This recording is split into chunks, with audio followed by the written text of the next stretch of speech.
Hello, welcome to my studio. Today I want to show you how using the same suspects what I'm using on my previous videos and doing my paintings, spatulas, palette knives, and of course brushes. I'll be applying these tools using acrylic painting.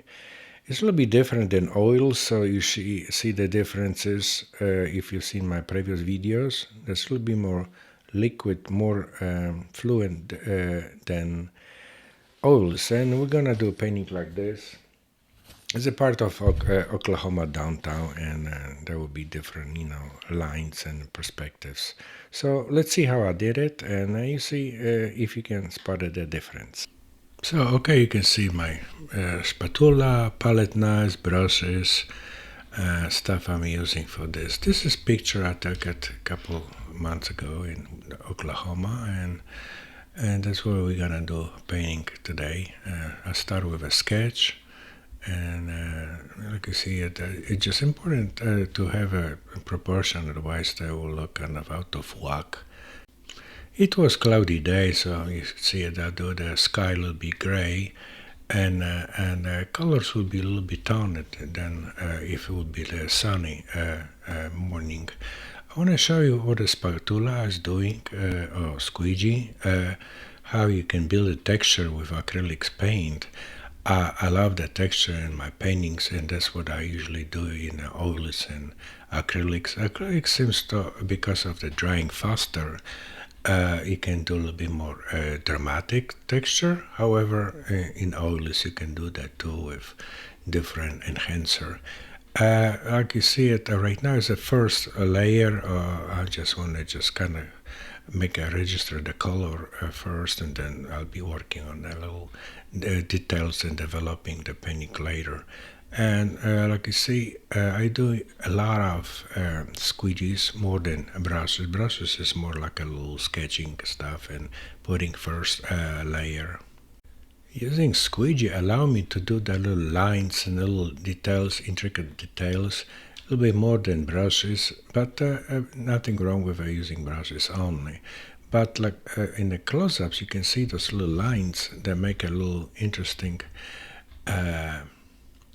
dramatic surface or texture. Right now, I start developing the painting the shadows. I'll be working on the little cars. Right now, just little silhouettes, and later on, I will develop them to the cars. I'm not after realism. It's just more like impressing approach to the subject.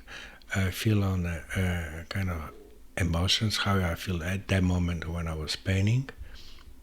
I am working back and forth with between brushes and squeegees and spatulas, and whatever the feel good at that moment for this particular part of the painting. Here I could do this with brush, but those little unfinished lines done by squeegee in this moment give me this little kind of like an illusion of the movement of air, since this is a long shot for the building, which in this case is a continental building, and a little vegetation. And well, that's a different tool, palette knife or spatula. Spatulas and squeegee give me this little nice unclean line. With the brushes you can see it. There's something, but it's not as intricate like I can do with a squeegee or spatula. So that's why probably I use a lot. I may have kind of like a fixation about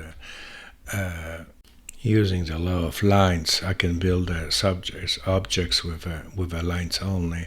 Especially you can see in my sketches. But back to the painting, you can see the little shadows of the cars, and painting will be just about to finish. I'm working on the Devon Tower. It's so far from me that you cannot even see the windows, so I just make a little indentation, the lines, and a little sign, some kind of little parking lot. I will not spend too much time on lettering this one. Here's a continental building, and I just put a little name of it on top of the building, and from the distance you can see the building. Here's a finished painting. In the close-up you can see it, a lot of texture. It's not as callous and rough like in the oil paintings, but here it is, acrylic painting. I hope you like this presentation and see you next time.